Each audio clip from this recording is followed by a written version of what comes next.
하나님 아버지 은혜를 감사합니다. 새 하루를 우리에게 주셨사오니 기도로 하나님 앞에 나아가기 원합니다. 말씀하여 주셔서 깨닫게 하옵소서. 예수님 이름으로 기도드립니다. 아멘. 찬송가 170장 하나님께 찬양드립니다. 내 주님은 살아계셔 날 지켜주시니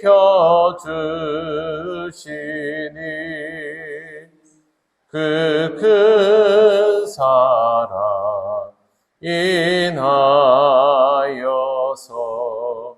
나 자유 얻었네.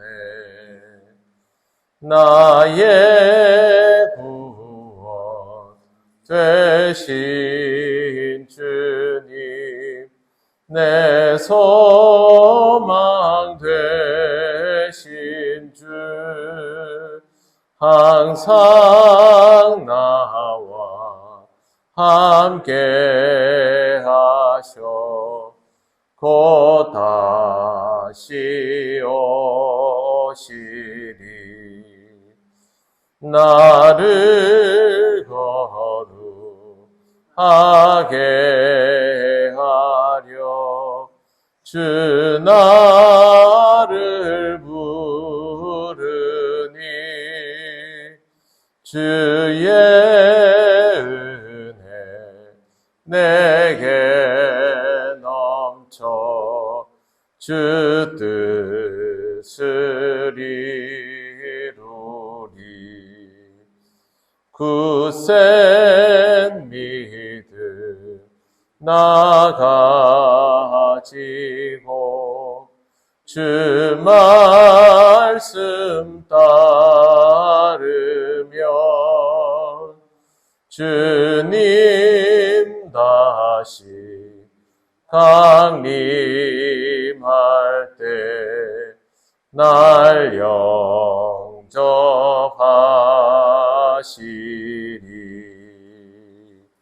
아멘.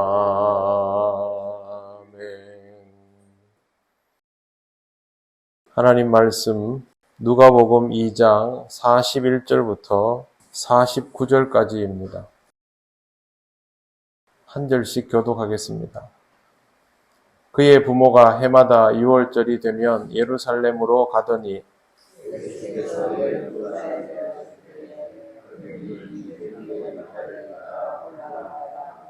그 날들을 마치고 돌아갈 때 아이 예수는 예루살렘에 머무셨더라.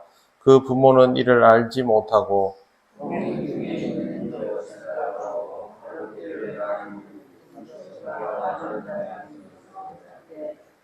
만나지 못함에 찾으면서 예루살렘에 돌아갔더니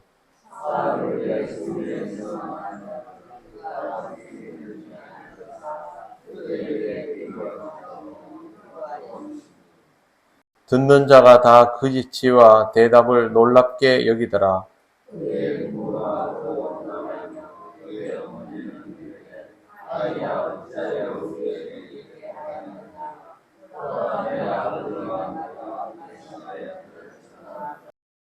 같이 읽겠습니다. 예수께서 이르시되 어찌하여 나를 찾으셨나이까? 내가 내 아버지 집에 있어야 될 줄을 알지 못하셨나이까? 하시니. 아멘. 요셉과 마리아는 해마다 6월절이 되면 예루살렘 성전에 올라갔습니다. 예수님도 12살이 되었기에 6월절 관례를 따라서 올라가게 되었습니다. 12살을 맞이한 아이가 예루살렘 성전으로 올라가는 것은 성인식에 관계된 일입니다. 지금도 유대인들은 성인식을 앞두면 1년 전부터 준비하는 것이 있습니다.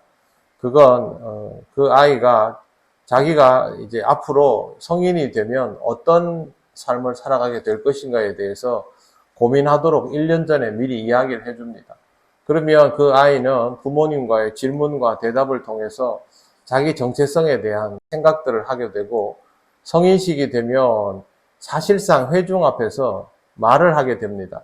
보통 유대인들은 회당에서 성경을 읽고 나면 누군가가 나와서 그 성경에 대해서 말을 하고 나중에 랍비가 정리를 해주고 하는 형태의 방식을 취하는데, 아직은 미숙하지만 사실상의 회중을 향한 설교를 하는 것이 유대인 사회에서는 어른으로서의 첫걸음입니다. 내가 성경을 읽고 이 성경의 의미들을 해석해서 나와 함께 살아가는 어른들에게 성경 말씀을 전하고 나눌 수 있다. 이게 유대인들에게는 굉장히 중요한 의미입니다. 그래서 성인식은 자기 정체성에 대해서 확립하게 되는 첫 단추가 되는 것이죠. 지금 12살이 되어서 예루살렘 성전으로 올라가는 아이는 다 그런 생각들을 하면서 올라가는 것이 일반적입니다. 다른 것들보다도 12살이 된 어린 예수님은 명백한 자의식을 가지고 있어야 할 상황이죠. 마리아와 요셉의 자녀로서의 정체성인가, 아니면 하나님께서 보내신 아들로서의 정체성인가에 대하여 이제 확실하게 선이 그어져야 하는 상태입니다. 마리아와 요셉에게 특별한 사건이 있기는 하였지만 이제 12살까지 키운 아이를 데리고 예루살렘 성전으로 올라가는 부모의 마음은 당연히 일반적인 성인식을 생각하고 올라가지 않겠습니까? 그러나 여기에 보면 우리가 잘 알고 있는 것처럼 사건이 터집니다. 집으로 돌아가다가 보니까 아이가 없는 겁니다. 이 당시의 상황에 대해서 성경은 그렇게 전하고 있습니다.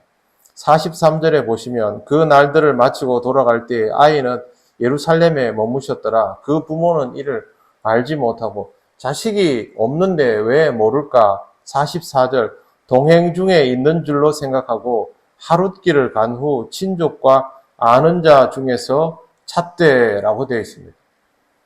먼 길을 떠날 때는 보통 가족 몇 명 이렇게 가는 것이 아니라 친족들과 함께 집단으로 이동을 하는 경우가 많았습니다. 갈릴리에서 예루살렘까지 오는 것은 가까운 길이 아니고 상당히 오랜 기간 동안의 순례길이기 때문에 집단 이동을 하는 것이죠.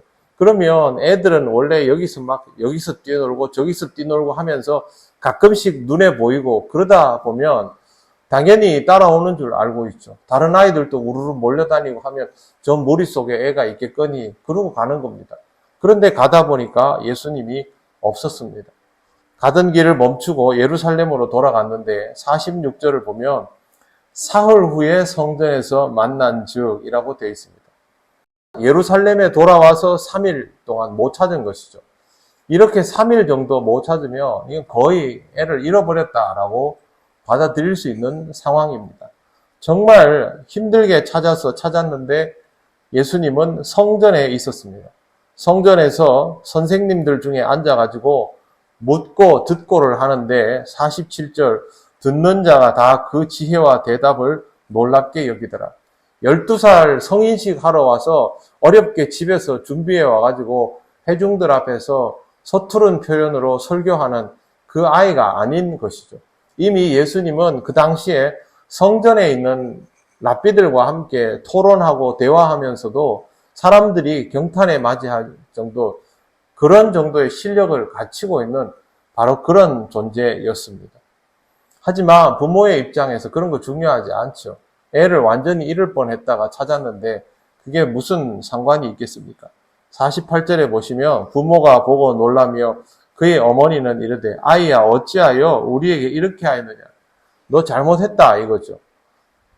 가족이 이동을 하면 따라서 가는 것이 아이 아닙니까? 독자적으로 행동하면 안 되는 것이죠. 성인식을 한다고 하지만 여전히 예수님은 아이인 것이고 마리아와 요셉의 자식으로서의 정체성을 가지고 있어야 하기 때문에 당연하다는 듯이 그렇게 말을 합니다. 일반적인 입장에서 보면 이게 당연합니다만 49절에 보십시오. 예수께서 이르시되 어찌하여 나를 찾으셨나이까? 내가 내 아버지 집에 있어야 될 줄을 알지 못하셨나이까 하시니.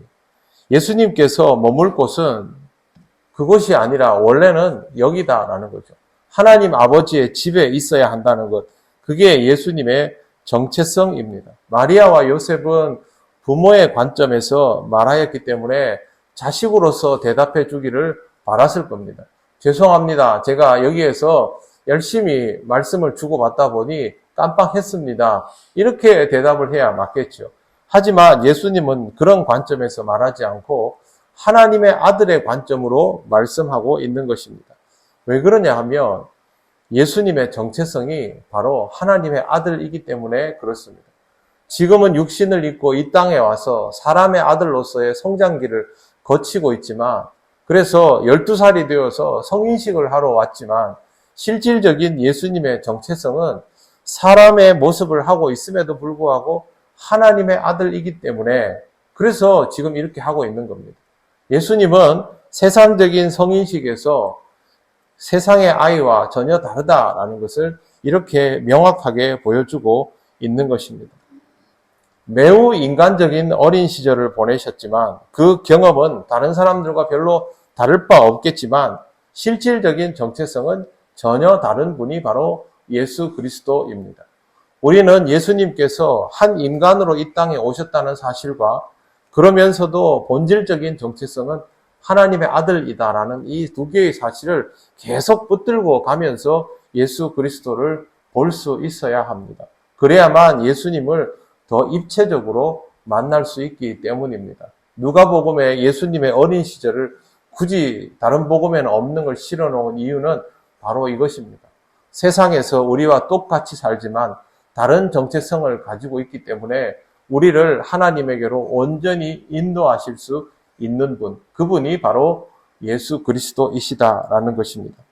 우리와 늘 함께 하시지만 우리와는 다른 예수 그리스도를 잘 생각하시고 또 주님을 더욱 깊이 바라보실 수 있는 여러분이 되시기를 바랍니다. 기도드리겠습니다. 하나님 감사합니다. 예수님의 모습을 보면서 우리와는 같지만 우리와는 다른 이 특별함을 보게 하여 주시니 감사합니다. 늘 주님을 대할 때 우리와 너무 가까우면서도 우리와는 근본적으로 다른 분임을 잊지 않게 하시고 우리의 뜻만이 아니라 주의 뜻을 다시 한번 보며 주님의 관점에서 생각하고 판단할 수 있는 우리가 되게 하여 주옵소서. 주께서 우리를 위하여 이 땅에 오셔서 맞추어 주셨으니 이제는 우리가 주님께 합당한 삶을 살아가며 주님을 기쁘시게 하는 삶이 되게 하여 주옵소서. 오늘도 주님과 동행함을 감사하게 생각합니다. 믿음으로 살아가며 주를 따를 수 있는 귀한 날 되게 하옵소서. 예수님 이름으로 기도드립니다. 아멘. 하늘에 계신 우리 아버지, 아버지의 이름을 거룩하게 하시며 아버지의 나라가 오게 하시며 아버지의 뜻이 하늘에서와 같이 땅에서도 이루어지게 하소서. 오늘 우리에게 일용할 양식을 주시고 우리가 우리에게 잘못한 사람을 용서하여 준 것 같이 우리 죄를 용서하여 주시고 우리를 시험에 빠지지 않게 하시고 악에서 구하소서. 나라와 권능과 영광이 영원히 아버지의 것입니다. 아멘.